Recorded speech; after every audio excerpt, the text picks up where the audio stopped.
News 18 India. अभी जम्मू कश्मीर में हो रही भारी बर्फबारी की वजह से वहां रहने वाले लोगों की मुसीबतें बढ़ गईं, क्योंकि आसमान से इतनी ज्यादा बर्फ गिरी कि इस केंद्र शासित प्रदेश की कई अहम सड़कें बंद हो गई। बर्फबारी की वजह से वहां की सड़कों पर बर्फ की मोटी परत जम गई और उसकी वजह से सड़कों पर लंबा जाम लग गया। बारामूला के गुलमर्ग से जो तस्वीरें सामने आई, उनमें एक तस्वीर में वहां हर तरफ बर्फ ही बर्फ नजर आई। सड़क के किनारे कई इंच बर्फ जमी दिखाई दी। बर्फ गिरने की वजह से सड़कों पर फिसलन बढ़ गई और उसकी वजह से सड़कों पर लोगों का गाड़ी चलाना तक मुश्किल हो गया। बर्फबारी और जैम से गाड़ियां वहां रेंगती नजर आईं। मैं आपको दिखाने की कोशिश करूंगा। ये आप देख सकते हैं, बहुत ज्यादा बर्फ सड़कों पे जमा हुई है, फिसलन बहुत ज्यादा है। अब बहुत ही एहतियात के साथ जो है गाड़ियां लोगों को चलानी पड़ रही हैं। हालांकि लोगों को परेशानी से बचाने के लिए वहां प्रशासन की कुछ गाड़ियां बर्फ हटाने के काम में जुटी दिखाई दी।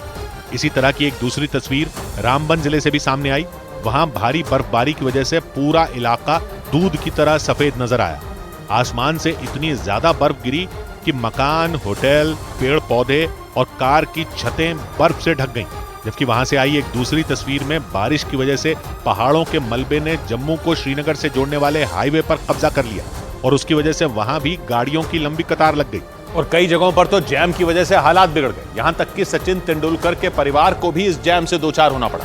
ये तब हुआ जब जम्मू कश्मीर में गुलमर्ग जाने के दौरान भारी बर्फबारी की वजह से सड़क पर जैम लग गया और उसी जैम में सचिन तेंदुलकर का परिवार कुछ देर के लिए फंस गया। वहां से जो तस्वीरें सामने आई, उनमें एक तस्वीर में सचिन की कार बारामूला के तंगमर्ग इलाके में बर्फबारी की वजह से लगे जैम में फंसी दिखाई दी। तो आप देख सकते हैं सचिन तेंदुलकर जो है ये गुलमर्ग की तरफ जा रहे हैं पूरी फैमिली के साथ और यहाँ पे अभी ये टंगमर्ग पहुंचे हैं। सचिन जी, कैसा लगा कश्मीर? सचिन अपनी कार में अकेले नजर आए, जबकि उनकी पत्नी अंजलि और उनकी बेटी सारा ठीक उनकी कार के पीछे चल रही एक दूसरी कार में बैठी दिखाई दी। सारा जी, कैसा लग रहा है यहाँ पे? प्लीज, कैसा लगा Kashmir? I want to know. Sara ji, कैसा लगा Kashmir? Ma'am please, news ma'am. बर्फबारी की वजह से सड़क पर गाड़ियों की लंबी लाइन दिखाई दी। हालांकि बाद में पुलिस के जवानों ने सचिन और उनके परिवार को जैम से बाहर निकाल लिया।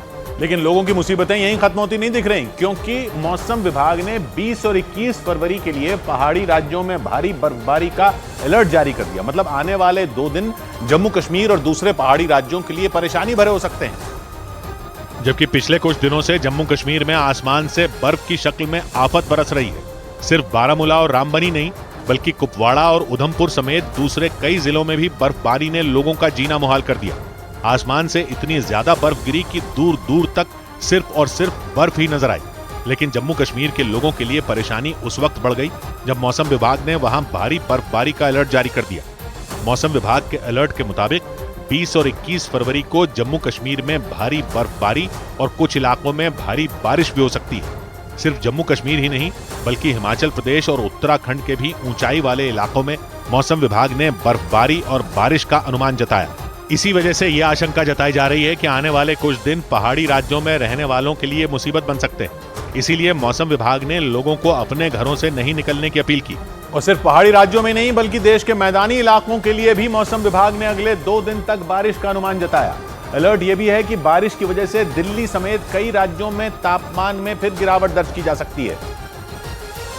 और अगर ऐसा हुआ तो फिर पूरे उत्तर भारत में ठंड वापस आ जाएगी। मौसम विभाग की तरफ से जो अलर्ट जारी किया गया, उसके मुताबिक अगले 2 दिन यानी 20 और 21 फरवरी को दिल्ली, हरियाणा, राजस्थान, पंजाब, उत्तर प्रदेश और बिहार में बारिश हो सकती है। अनुमान ये भी जताया गया कि बारिश की वजह से इन राज्यों में तापमान में गिरावट दर्ज की जाएगी, जिसकी वजह से लोगों को एक बार फिर ठंड से दो चार होना पड़ सकता है। मौसम के उलटफेर की वजह से उत्तर प्रदेश के 24 जिलों में बारिश और ओले गिरने का अनुमान जताया गया। मौसम विभाग के मुताबिक उत्तर प्रदेश में बारिश का दौर 24 फरवरी तक जारी रह सकता है और इस दौरान 30 से 40 किलोमीटर प्रति घंटा की रफ्तार से हवाएं भी चल सकती हैं। मौसम बिगड़ने की वजह से, या यूं कहें कि बारिश हुई तो सबसे ज्यादा नुकसान फसलों को होगा और इससे किसानों की परेशानी बढ़ सकती है। यही नहीं, पहाड़ी राज्यों में बर्फबारी का दौर जारी रहा तो वहां से मैदानी इलाकों में पहुंचने वाली हवाएं लोगों को फिर से ठिठुरने के लिए मजबूर कर सकती हैं।